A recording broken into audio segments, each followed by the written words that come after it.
we're in challenging times. Why lie about it? And I love that the Z's showed up in such a way that they did not try to, make it rainbows and butterflies and all that, because that's not honest. While it will appear that what you are pushing back against is the notion of war on the planet, what you are actually ultimately pushing back against is the system of control, which is systems of power versus the people, rather than systems of power working in harmony with and for people and planet.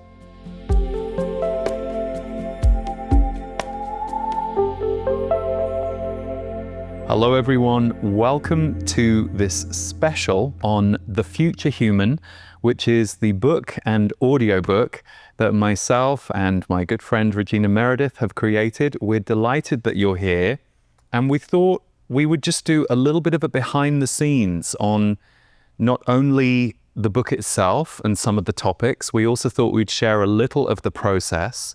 And then also Regina is going to have a chat to the Z's at the end. So, yes. Hi, Regina. Hi, thank you for doing. I love this. I love that we're doing this together and get to be a little more candid about the process. Totally. But also, I have no idea what we're going to be talking to the Z's about just yet. I figure that will reveal itself through our conversation. Absolutely. Can't wait to hear from them and be with them again. Yeah. And maybe we should start by sharing with people how the book came about and why the book came about. So I think we'd wanted to collaborate for many years. On something. Something. We didn't know what it was going to be. Yeah. Yes. And then all of a sudden this window of time appeared where I had a little gap in publishing.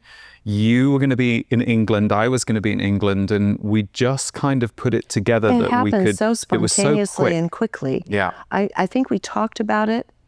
End of June? Yes, end of June. And we filmed it in England in August of 2023. Which hilariously, I mean, obviously you'll be getting this in the future, but we were recording it a year ago today. Today was the last of 3 days that we did. Very intense recording days. Very intense. We'll talk about that. Which are the actual recordings that you hear if you have the Audible or the audio version, or if you're a Portal member and you received the audio early. Those are the recordings that happened in real time that made up the book. And it's interesting because depending on how people take information in, some people are very auditory and you get a lot of subtle information listening to it. I'm a reader. So for me, I really got the most out of it reading the book through, which honestly, I looked at it when we were first editing, just blew through. I didn't read it until last week. Yeah. And because let's talk about the process. So we meet in a studio outside of Windsor.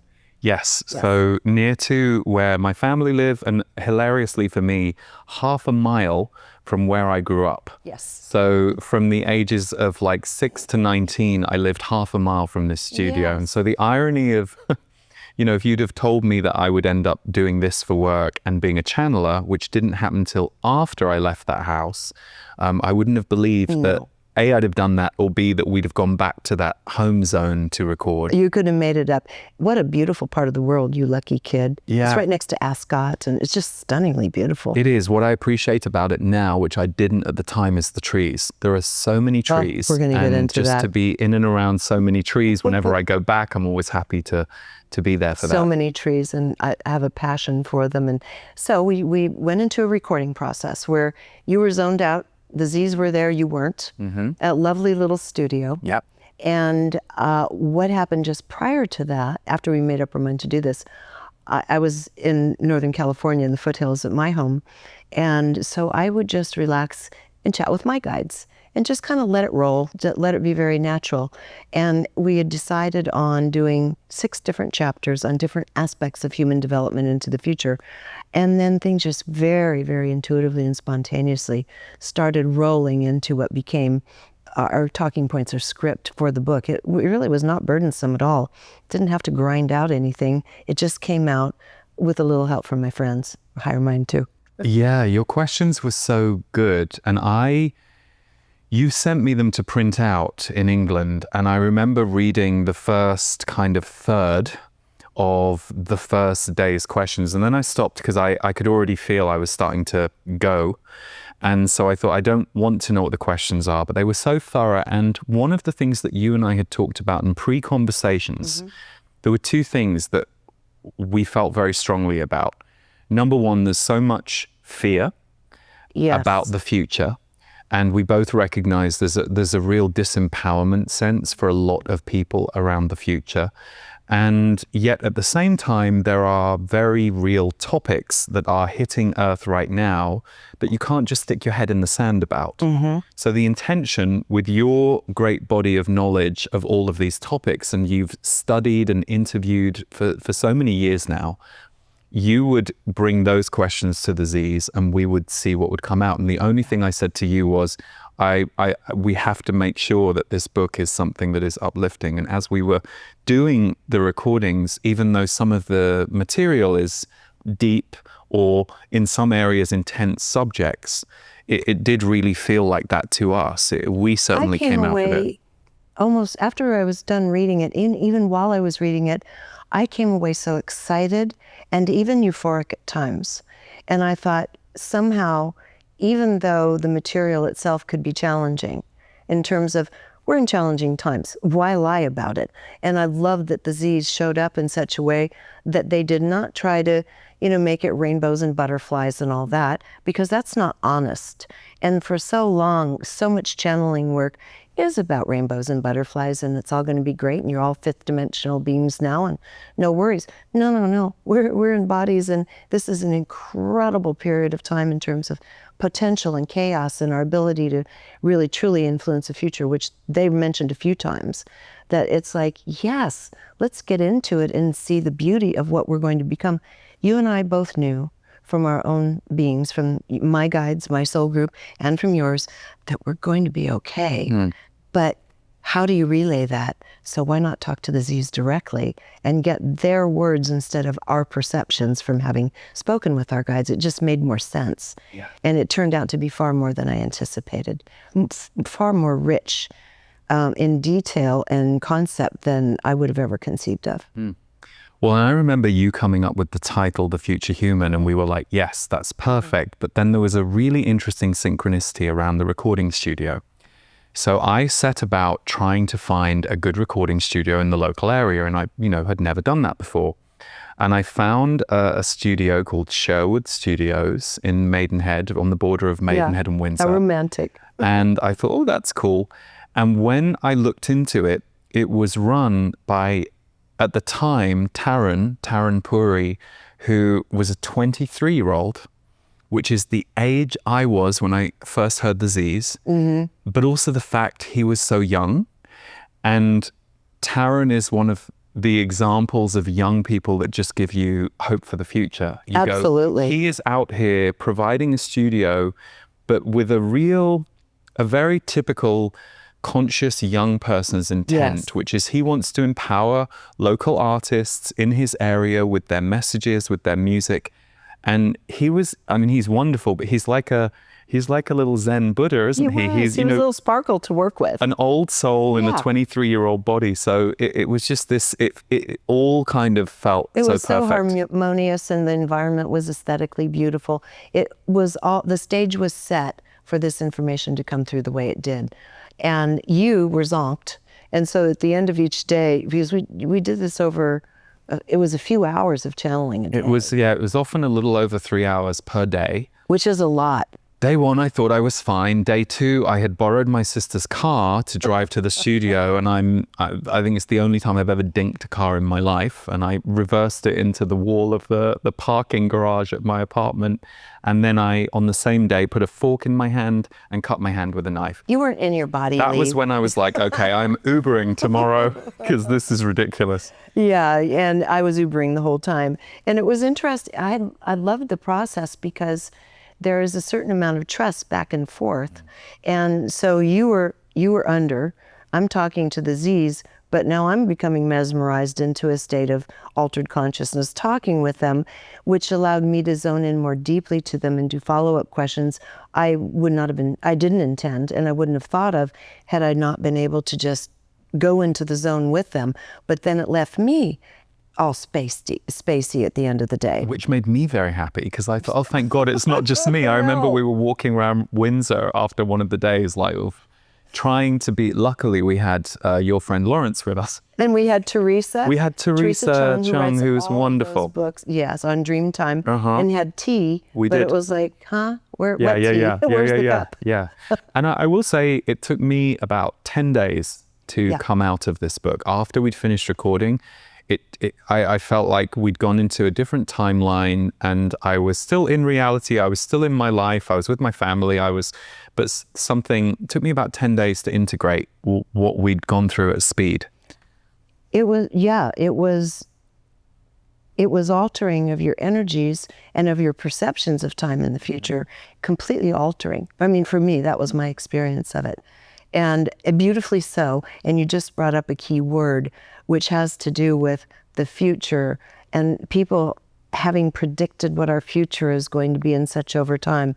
And the Z's had something really potent to say about that. Which is going to be our first point, because you did us the gift of highlighting lots of points from the books that you thought were resonant, and we've each picked the ones that we like. My little journalist self. Yes, exactly, which is great.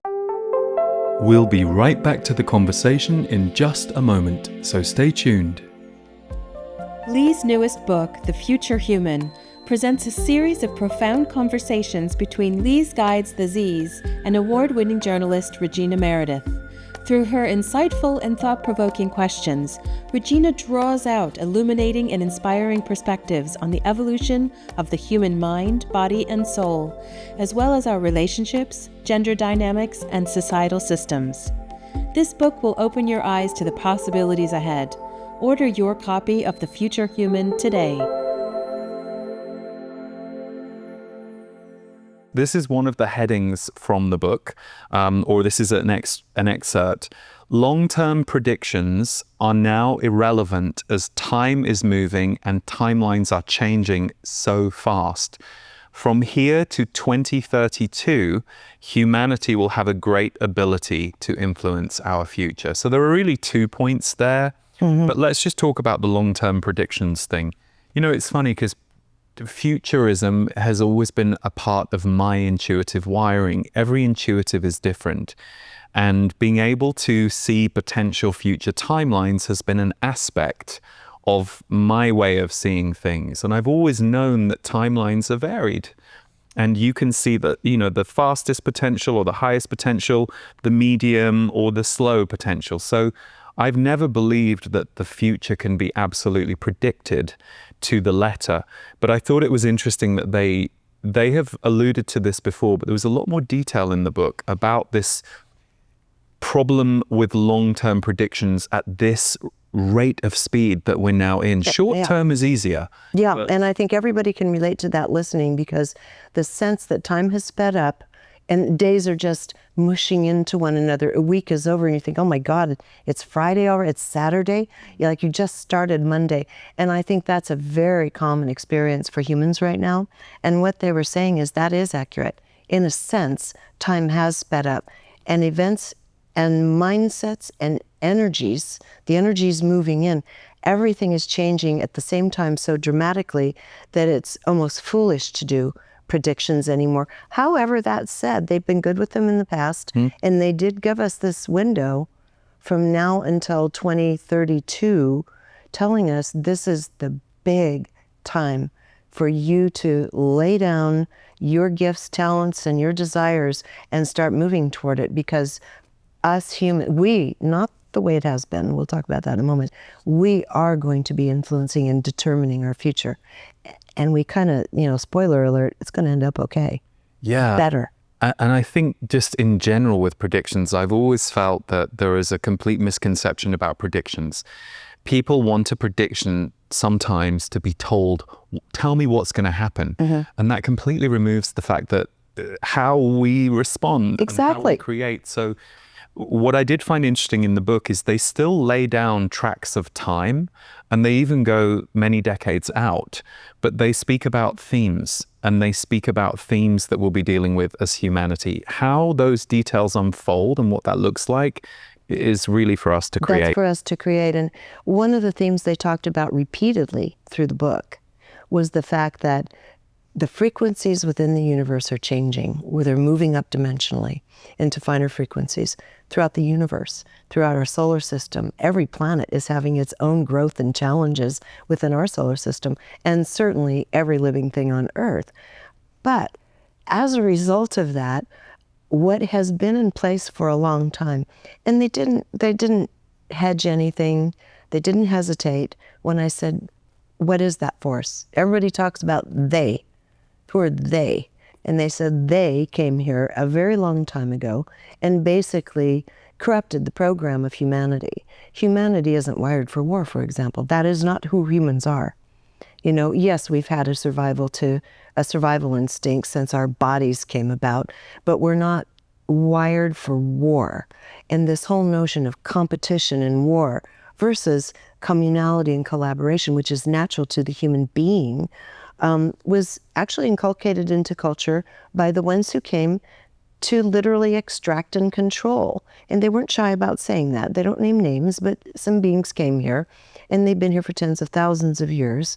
And we have been living under this incredibly oppressive, hierarchical, top-down, have-not structure since then, and been deliberately limited in terms of what we have access to in ourselves, using energies, using tribal stories, religion, education. All of these things have been used to tamp down our true native curiosity, expression, and creativity, which is naturally us. And they say they can't survive. Yes. That can't survive in the new frequencies. We're watching the death of it, and we chose to be born to be giving birth to the next iteration of us. And this next iteration of us is coming more from what we would call the soul realms, Yes. where oneness, harmony, coexistence are the norm, and how we as humans have been entrained Yes. is now, it has to die off because it's too corrupted, basically. They said it can't live. It literally cannot exist within these frequencies. And even the ones who are still trying to perpetuate these hijinks we read about in the news every day, everyone knows it's corrupt. Everyone knows something's wrong. Those beings themselves are now succumbing to the influences of the higher frequencies, and they're fighting it. They're going to hang on by their fingernails to try to control messaging and whatever else resources, but they're not going to be able to exist much longer in that way.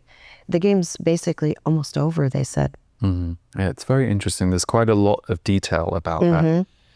One of our favorite topics, which I think you were going to lead us on, was trees. And I loved that trees came up so much in the book. Do you want to share? You and I are both tree lovers. We are. And I was asking about trees, and I loved the response because that's how I feel about them. I'm a tree hugger. And they said, first of all, if you had any idea what trees were, you would be shocked. We walked through a silent forest. He said, if you can open up your senses and dial in, they are incredibly chatty. They're always talking to each other. They're a community, and they hold this incredible healing energy for human beings. And for every living thing that lives within them, they're bringing in the cosmic intelligence for us and grounding it. It's interesting to me because when I was 23 and I began channeling around the same time, the trees would communicate with me, and I was never quite sure whether the trees were being used as a conduit for my guides or whether I was hearing the wisdom of the tree. And so trees were a gateway for me in terms of communication. So I loved all of the detail around trees and how massively healing and impactful they are to us. I remember years ago, the Z's said something about nature and how literally the reason when we go into nature that we reset so quickly is nature holds the vibration of the universe, and the human world, so much of that has been extracted and we've been turned away from it. So literally walking through a forest can calm us down because our energy merges with their energy. And it makes total sense, but sometimes you need to have it explained to fully get it. And now, what is the rage? Forest bathing. Right. That's the big craze, forest bathing, meaning sitting with trees. And like you, from years ago, I remember my soul group they were doing a channeling through my companion in that group. And after it was over, I was sitting in the back corner of the room just listening, and her finger went up and pointed to me and said, "And you do something about the trees." It's the only time they ever gave me like an instruction. And I thought, me? What am I supposed to do? Just like slicing through warm butter, everything fell into place. And I did a documentary called Sierra in Peril. And we got into all of the threats against the trees and the forests of our Sierra, which you live on the south side of. And it just ended up being this incredibly healing thing for communities that were very diverse, like putting loggers in with environmentalists in town meetings. And I got to sort of moderate the conversations about the trees. And when it was over, I'd forgotten all about that directive. And it was very, very well received, because the trees became like finally living and breathing sentries and entities of their own. And I was so happy and so proud to do that. Then I thought, wait a minute, they told me to do something about the trees. I forgot about that. Right.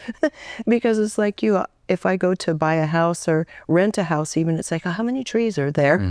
The house I'm renting right now, one of the things that sold me on it was there are so many mature plants and trees all around the house.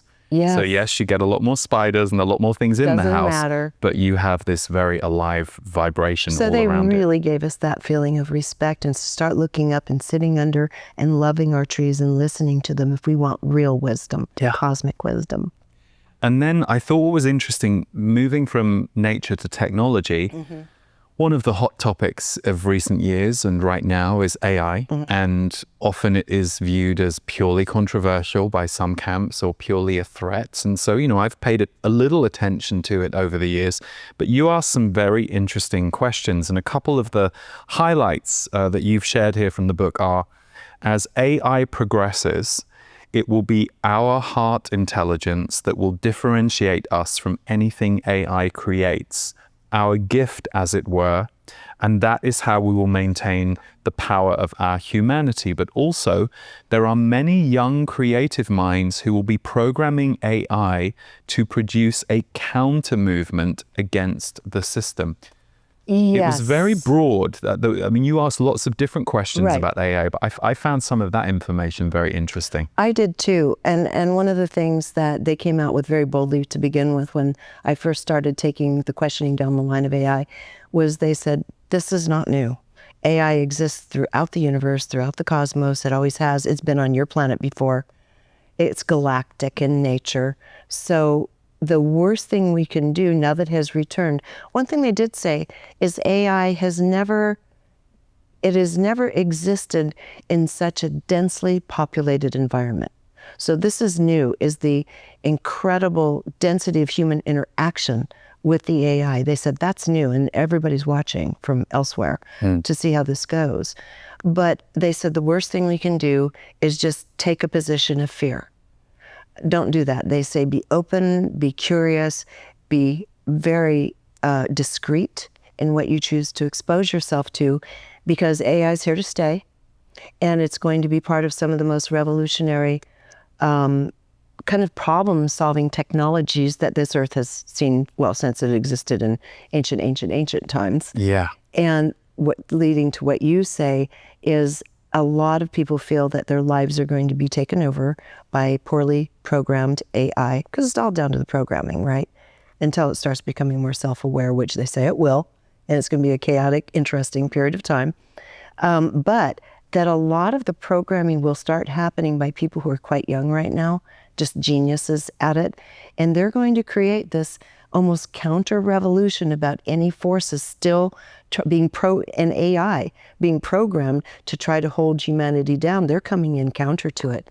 So the genius and spirit of these young people and creativity to make sure we stay on our evolutionary track in the face of AI is going to be prominent as well. They said it's going to be wild. It's going to be wild. It'll be fun. It'll be fabulous. It'll be scary, especially when it becomes more sentient and self-aware, which it will, as it does everywhere. But that doesn't mean that it doesn't live in harmony with humanity. But you just said it a minute ago. This whole frequency that's coming in is now demanding that our intelligence, instead of being run through the noggin here and, the greater mind, is going to be running through the heart. So you filter our incredible potential intellectually and knowledge bases through the heart. And they said, there are species all over the universe watching us. It's never been done before. It's never been seen like this before. And that's what our saving grace is. That's how we remain human instead of some kind of AI hybrid, is by actually allowing this intelligence and action to develop through the heart, which the frequencies are demanding. Which intersects with something a couple of years ago, they started using this sentence multiple times in multiple different conversations or talks they gave. Heart energy will be the currency of the future. Yes. And that makes so much sense. And I think most of us feel and know that and crave it and want to continue it, generate it, continue to put it into the world. So it was interesting to hear that intersection coming in. Yeah, because I've heard them say that before, but it was like, well, how does that work? Yeah. They explained it. They said, you're bringing it through. Your physical instrument is where your intelligence is going to express itself, which is, how people want to fly away and want to float away. I don't want to be in this world. I don't want to be in this body anymore. I'm done with Earth. Why am I on this planet? Why am I here? And they're saying, no. We've all had those moments or those days or those hours where you think, oof. But at the same time, as the Z's have always said, you are here for a purpose, for a reason, and you came for this time. And you came to now ground all of it through this physical vehicle. And that's why we're such a curiosity throughout the universe. They said this level of intelligence, I think I even wrote down what they had to say on the last page. You can quote it. Many people want to escape their bodies. What makes humans amazing is our ability to bring multidimensional mind into the physical. Cosmos is watching us. Avatar, this is the movie. Oh, yeah. Avatar is a good example of what sentient sensory intelligence can look like. We're moving toward that. Funny, because I struggled with both of the Avatar movies for one very clear reason. I loved the parts about Pandora. I loved the parts about those beings. And I kind of recoiled every time the military came in. And, all that yang. And I'm sure he's doing that deliberately, but it didn't make the movie the kind of movie I'm like, oh yeah, I really enjoy watching that and I want to see that again. I almost want to edit out. all of that. Yeah. You can. I mean, that's what they were saying. In the end, this same frequency we're talking about that is allowing all of humanity, for the most part, except 8%, and very, very soon, will be starting to live, intuit, make decisions, and think through the heart. And what they said is that means the end to war. So that point that he was bringing up in the film, that's not going to be part of our future. In fact, they were looking at timelines. It's a relatively short timeline before the entire world comes into agreement that war is obsolete. It's interesting because that's a very big topic, and obviously, just as the human being I'm wary of some of the things that were said or having to be held for those things. But I was very interested. They really do talk about the decades from now and how long it will take for war to just become obsolete on the planet. So the notion of war itself will be leaving the planet. It was planted here thousands of years ago and is not native to us. Mm-hmm. The harmonics of the universe are becoming impermeable to low vibrations of war and fear. The real war was to limit people's consciousness tens of thousands of years ago, and this is now crumbling. Anyone who attempts to limit humans will have a very hard time now. Now, it's interesting for us to be talking about that from the vantage point we're in right now, where war is very much in our face culturally again, more collectively perhaps than I remember in my lifetime. There have always been wars, but suddenly we're at this point globally where wagons are circling and things are, coming more to a head. So it's interesting to kind of see the information in the book regarding the energy template of war, given where we're at right now, what's being attempted, what's being threatened, but that also this is part of the release of war. And we've talked about astrology. Yeah. We've talked about the 60s the astrology of the 60s maps to the astrology of now. And you were saying, that was the first generation. That was where they were, the chant was, hell no, we won't go. They were, for the first time, young men were refusing to go to war, saying this is BS. Yeah. Why are we doing this in Asia? We're not even part of this. And the war ended fairly quickly. Relatively quickly as a result. People just didn't want to participate in it.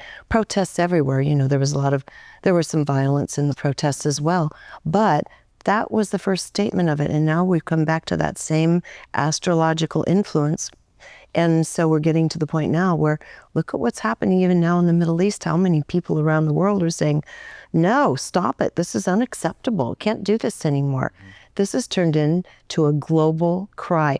I've never seen a global cry to stop any given conflict before, which is fascinating. It means it's happening. Exactly.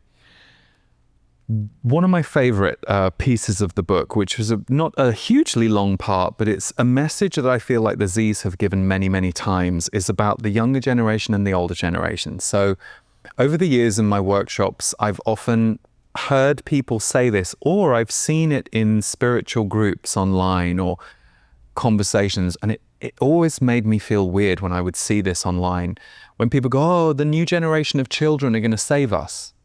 And I always thought, okay, well, we're a bridge generation to that generation, so does that mean we're just supposed to sit back and leave them to it? That always felt odd to me. I often felt like, much like in certain spiritual communities, there can be a bypassing of responsibility or action in the now. It can be like, oh, well, the angels or the aliens are going to land and save us. Or, I've never believed that's what we're here for. We are here to embody it. And the Z's have talked a lot about wisdom keepers and how as you move into your older years and your later decades, you become a wisdom keeper. And there are some young people who incarnate right now in their 20s as wisdom keepers, but the path of evolution for every human being as you get older is you become a wisdom keeper, much like an oak tree gathers rings. As you're in your 6th, 7th, 8th, 9th, and 100th and beyond decade, you get to embody some wisdom for the planet. And so they talk a lot about don't leave the younger generation to it. You're supposed to work with them. You're supposed to help them. You're supposed to support them. They have incredible gifts, but so do you. And we all need each other. I loved, it's why the cover of the book, which like we have an image of here behind us, is humans holding hands, helping each other. We do it as a group. So I loved that message for the older generation and the younger generation, where possible, to work together. And if you're an elder, you're of such value, even though I think the dis-ease of our society has been to devalue our elders. Oh, absolutely. I mean, and then you have the elders doing their part, their judgment.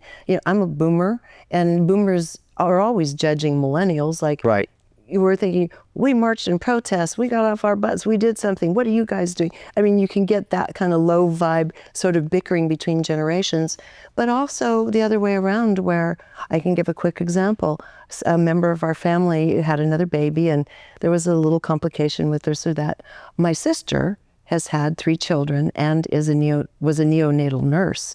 And so she started to offer some advice to her, and she's like, no. She'd seen it on TikTok.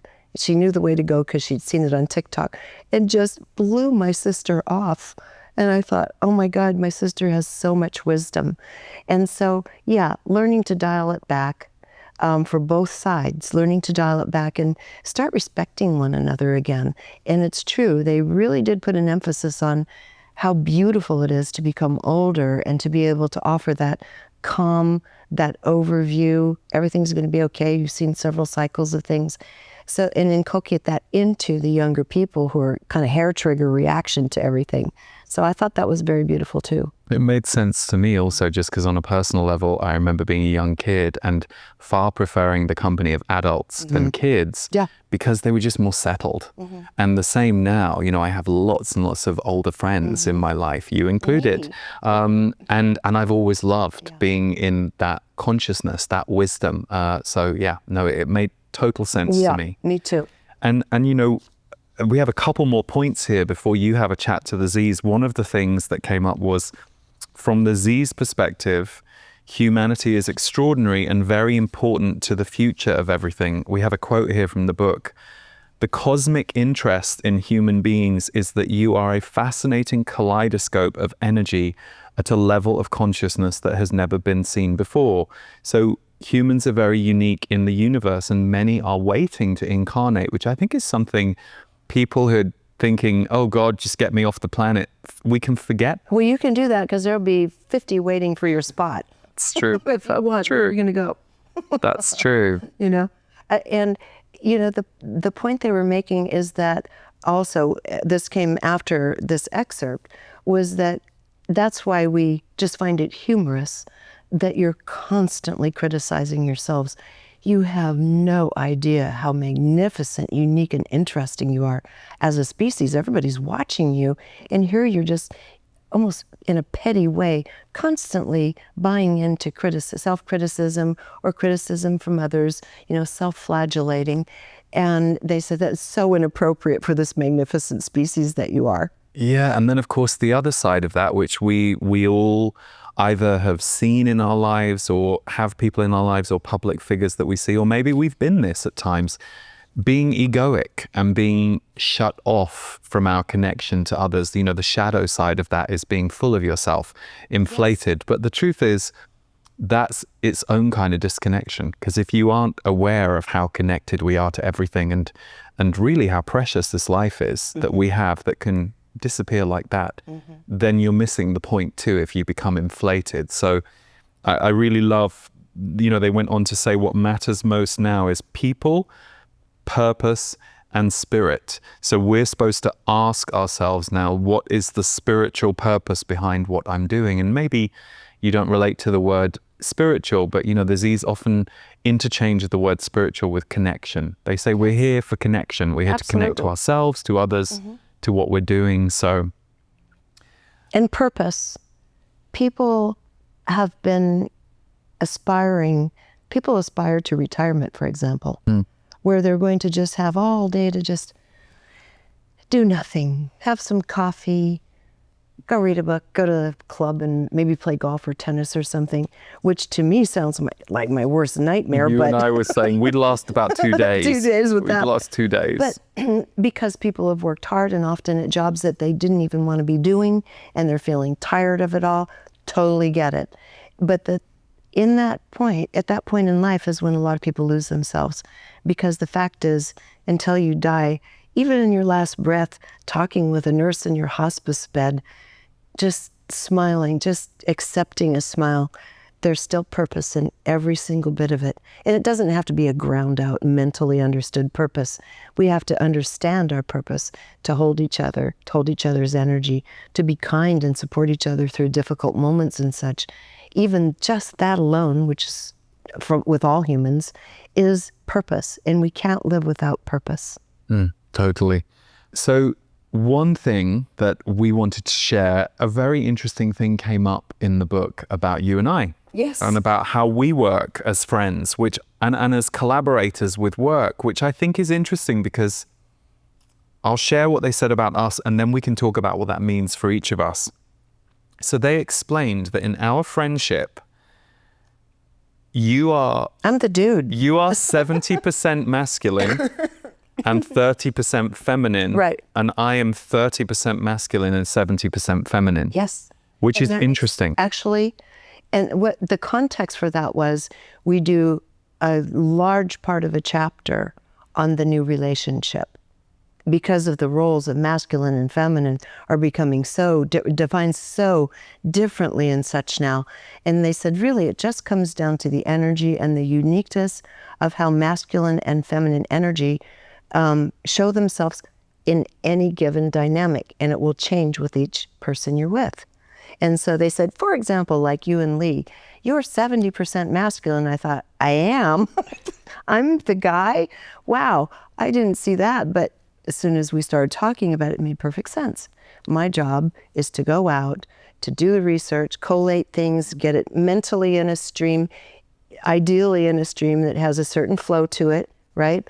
And your job is to be receptive. Receiving. To relax and receive, very feminine, and allow it to just flow through you. So yes, I mean, that made perfect sense once we actually looked at it. Completely. Or with someone else, you might be 70% masculine and they're feminine. Absolutely. And then we were able to look at other aspects of our friendship and go, oh, in this area, I'm more the leader and you're Yes. more the... And of course, both are needed. And I think often because we've come from such gender roles and we've had such gender inequality, I think we can often get confused when we talk about masculine, feminine energy as just an energy dance that's in all of us. But it relates to all of us in the sense that if you really stop and think about your relationships, you could have 20 different ways of being with 20 different people. I've always said that even though we are consistent people and our values and who we are in the world might have a certain level of consistency, each unique formula in each relationship is always different. There is Completely no different. one person that we relate to and with in exactly the same way. So we have this community around us that bring out different aspects of us, which is part of the joy of it. And that is the dance of the masculine and feminine. It's not pre-programmed into a sexual role. That's really the least of it. And that's the part that they were talking about at the time. Because we got into a lot of issues about population decline, which is, they said, absolutely, you're now in population decline for at least a decade. And about what happens with gestation in the future. I won't even do any spoiler alerts on that one. I'm not even going to say anything. Gestation in the future and how the population continues to propagate itself and how relationships between people start forming in completely different ways. So there's a lot in there on relationship. Absolutely. Well, there's a lot in there in general, yes. and we've just touched on some of the things, and I know you're going to talk Barely to the Z's scratched in a the minute, but I guess we just wanted to highlight some of the things that were Yeah. meaningful to us. Yeah. And perhaps, you know, those of you watching have already listened to the book, read the book, but I hope that the book is designed to give you a different way of approaching the future. So to take what resonates from the book and apply it to what feels true to you. I always say to people, don't struggle with anything. If you're getting very mental about something they've said or scratching your head or trying to make it right, just let it go. That's not They what said that too. any of this is about. Yeah, they said you don't have to agree with all of this. You don't have to agree with any of it. Just consider it. Consider. Take what works for you. So it's not meant to be a challenge. It's meant to offer an understanding of potentials. And it's also meant to tell us, and those potentials are down to your choices, your actions, your heart. You are creating this new reality. Whether you like it or not, you might as well step in a good way because you're creating it, and you can do that by default, which is the lesser way. Yeah. Yeah.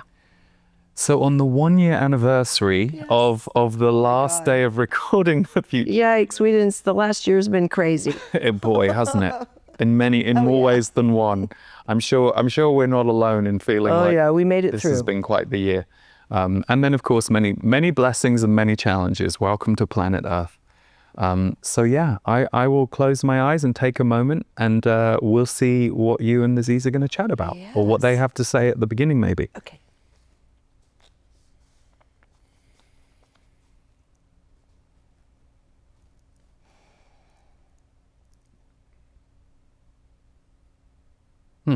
Good. The future has caught up with itself from the last time that we had the conversations that formed the basis of this body of information called the future human. For here you are at the point where the information has rippled out into the community, which was what it was always designed to do. And now it is with the community, those for whom the truths that for them feel aligned with their vision of the future, their feeling about the future, they will take the seeds in this body of work and they will turn those seeds into trees. You see, in a way, what the future human does is passes the baton on some of these areas to the next individuals and groups who are leading the charge in some of the areas that you looked at. Regina, what was most pertinent about your line of questioning is you are going back hundreds of years in terms of your own personal research. And of course, yes, there is research you have done that is relating to events on the planet and off the planet more than hundreds of years ago. But you went back in time through many of the things that you have learned and known, and then you brought it right up to date with what you saw as the most pressing questions, conversations, or new emergences of this last decade. And this last decade has been significant. For once you got beyond 2012, things got a lot more real. It may not have looked to many like things started to get more real until 2016, 2017 onwards. But the shift from 2012 onwards was always set to be one that, if the timeline was a good timeline for humanity or a more positive outcome, a gradual shift rather than a sudden cataclysmic change. So your questions were spanning much of the, we will say, hot button topics, as you would put it, since 2013 to 2023. And you also zeroed in very much on what you felt was coming in the future years and what would be the emerging subjects. For example, AI, which is still somewhat in its infancy on planet Earth, but it is going to be an enormous influence. So, the future human is meant to be an energetic map. It is meant to be a reactivator for those who interact with the knowledge in the book. Many of the lines that we gave are literally given for those who will remember them, who will remember this information from before they were incarnate, and they will run with it and turn these seeds into trees and flowers, metaphorically, for the earth. And in some cases, many of you will be turning your work toward reforestation and helping nature to repair and recover and thrive as you move into a very new age on Earth. So it is funny that you and Lee perceive it was 1 year ago. For us, it feels like it was seconds and lifetimes ago that we were in the conversation. And yet for us, being in the conversation with you and Lee was really just the pinprick. Now the conversations are out there in the world. They do their work. Thank you. And since it's been a year, it's been quite an interesting year. Much has happened. And I would like, from your perspective, just since we asked these questions a year ago, can you share with us any kind of shifts that you're perceiving in a significant way, even in the last year, that have occurred? No, because we were aware there was the potential that the material would take a little while to travel to the wider world, even though we are aware that Lee's community received this early. But the information we were giving you was to be, shall we say, up to date with the time that it would hit the general populace. But what we will say is some of the topics, although not all of them, will be a little less mysterious a year later than they would have been when they were recorded. So when the conversations took place, we were in the future with both of you. And because things are changing so rapidly on the planet, you are already seeing layers of detail beginning to fill in that the book alludes to, but that at the time humanity had not let play out in areas regarding technology, environment, and also war. Yes. And it has been very interesting the last year about the world's response to certain conflicts going on now. Even though the countries may not directly be involved, the world is speaking up against war, which is absolutely fascinating. And this is what you said, is that war is becoming obsolete. Well, and the world has only just begun speaking up against war. We would say thus far, in the last 2 to 3 years, there have been stages of shock, grief, horror, surprise, and a baseline of collective powerlessness. As you move into the next 2 to 3 years, so from now to 2027, you are going to see a shift around that collective powerlessness. We are not saying that some will still not feel powerless. but there is going to be a rising up against this oppressive system that thus far has decided to tell you all when and why you are going to war, even though the why has never made any sense to most people. You are going to see more people pushing back against that in the next couple of years. And it is a very important phase, for while it will appear that what you are pushing back against is the notion of war on the planet, what you are actually ultimately pushing back against is the system of control, which is systems of power versus the people, rather than systems of power working in harmony with and for people and planet. Recently, we're at this point in time, we're watching politicians do their dance, and you said best to watch it as a play or a sideshow of some kind. That said, a player entered the political scene in America for the top office and their vice president. And what happened is this person started speaking in jolly language about when did we believe we had to lose our joy in this country, and using words like joy and care and love, which I actually have never heard in a political candidate at that level before. Do you see this as kind of the beginning of the introduction of humanity even into the world of our politics? We have said this all along, that it is very dangerous for you to look at one whole area of the world, such as politics, and decide that it is just one thing. Now, we have also said politics is incredibly low vibration at this time on the planet, and has in fact become more basely so in just this last decade or two. However, we have also said there are many who are trying to move into that arena to illuminate it from the inside. You see, many will write it off entirely and unfortunately go into a victim stance where they will say that group is all corrupt. And we will say, no, the system of it is corrupt. And it isn't easy for a bright soul to go into that system and illuminate it. But you do have warriors going in there, and who have been in there in some cases for at least a couple of decades, who are doing that work. They are essentially disrupting the system from the inside, while those of you who are asking for a different kind of system and a different caliber from the outside are doing the disruption that way. So, while at this moment in time we are unable to comment on specific individuals because time will change, we will say that yes, there was a major shift around the specific election that you speak about this year, which was always destined, not necessarily with the knowledge of the exact timing, but it goes back to what we have said. You cannot hold the old vibration for very long anymore.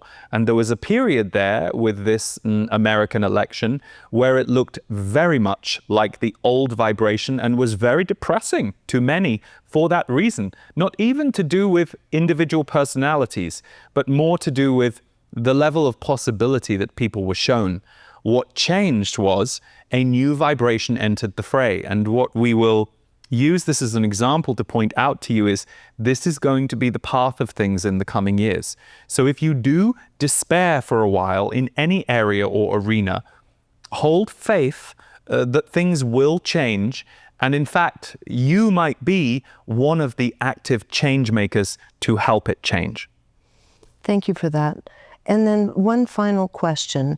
The notion of our frequencies being able to refine themselves and lift as we find our truth, our passion, our joy, and our purpose in life. Can you just expand on that a little bit in a way that gives people who are really hunkered down, overseeing the nuts and bolts of their life, to be able to have permission to lift their heads up and really include joy as a part of their daily life?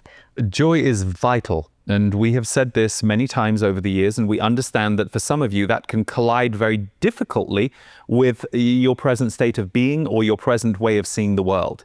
The idea that the world is a difficult or a dark place, or your life you're experiencing right now is a heavy world. it can make the word joy almost seem like an insult to the part of your mind and your emotional body that feels very upset and aggrieved and angry that this is the way the world or your life is. So we want to first acknowledge that and understand that not everyone wants to hear about joy. If you are depressed and someone tells you to smile or buck up or just do something nice, it tends to grate. So with that said, for those of you who are struggling with the word joy, first of all, recognize what you are having to do is exorcise from your energy fields the lower vibrations that you have thus far been carrying. This is why so many of you are going through physical ups and downs in recent years. Your physical body is aligned with a certain energetic vibration, and if you are lifting and shifting up, the body also needs to recalibrate on a physical level. So your people right now are beginning to slowly but surely remember that joy is life force. Think of little children who are exploring the world, playing with each other, inquisitive, connecting. It is very important to remember that joy is life force. It is the spark of the soul. So, we have always said, if you have been depressed or low for a while, you will probably not be able to pop into joy immediately. But first, try and hit peace or a sense of calm. What can you do that makes you feel just a little better? And the more you steer your ship in that direction, the more you continue to steer your ship in that direction, the more little bubbles of joy and excitement will come. Joy does not always look gregarious or extrovert. It is a feeling in your heart. It is a feeling of fulfillment, of contentment, of oneness, of peace. And for some of you, joy is expression. This is why we encourage you to create, dance, sing, laugh. Whether you are experiencing that because others are bringing those gifts to you, or you are letting those gifts run through you yourself. Your joy is so important not just for your personal well-being, but for the vibration of this planet at this time. We have said that laughter can be far more powerful than the release of tears through the body when you are feeling a heavy emotion. We're not saying that crying is not a good thing, and for many of you it's important, but laughter is 10 times more powerful in terms of how it can uplift and shift your vibration, and 10 times faster than the same act of releasing grief through tears. So, sometimes you need to release through tears, but we are reminding you of the power of laughter, and laughter belongs to joy. So, the reason we speak so much about joy at this time is it is a counterbalance not just for you and your spirit, but for the world at large. And you need to generate it not just for yourself, but for others too. Thank you so much for that. That was a beautiful answer. And with that, I think we're going to wrap our show up and we'll go back to Lee. Thank you so much. A pleasure to be with you all. And we know there will be more to come on this journey between yourself and us and Lee.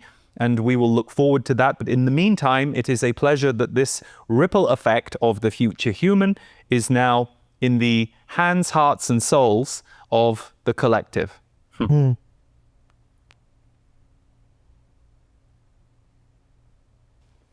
I'm so happy we had a moment to talk with the Z's at the very end. That was kind of a surprise. I didn't know we were going to do that till just now. But I loved the answers they had. And I just think it can't be made clear enough to people that our attachment to suffering, those days don't serve us anymore. No, and it's funny, I've been hearing that message from them about joy in various ways over the last 2 years. And as, being a student of consciousness, self-growth, spirituality myself, I've been applying it where and when I can, and I've been remembering it, and it makes a huge difference to everything. Huge difference. Huge. To me, it was only a couple months ago, I finally came to the realization that whenever I would stumble across something that made me laugh in the morning, that I found was just, it tickled my heart, everything starts on a higher frequency. And if you're on a higher frequency, you're more in connection with soul/spirit/higher mind. It just takes you there automatically. And so I was realizing that joy, simple pleasures, were my path to that. It's interesting because stand-up comedians are my thing, and I tend to favor women. There are some great male stand-up comedians I really like too, but I'm always looking for new and interesting. I've always enjoyed the female voice because I think, you know, growing up it was so underserved. So I would find the female singer-songwriters, the female actors who were talking about their process, just always interest me. And, you know, I still do that. I will still go and find a YouTube clip of one of my favorite comedians, laugh for 5 minutes. Yes. Great. And even here in the studio, you know, we laugh, and I know you do this with your crew at Gaia, we laugh all the time. Yes. And then we put the camera on and we do the work, and some of that's in there because we've been laughing. You've So lifted the it's so frequencies important. before the camera even starts rolling. So important. Yeah, for all of us. Yeah. Lee, thank you so much. I'm so glad we did this book together. And as I said, I just really read it a week ago all the way through. And so I could take notes for our conversations. And at the end of it, I felt mildly euphoric. And I thought, yes, this is such a wonderful reminder that yes, we're going to make it. No, the world's not going to end.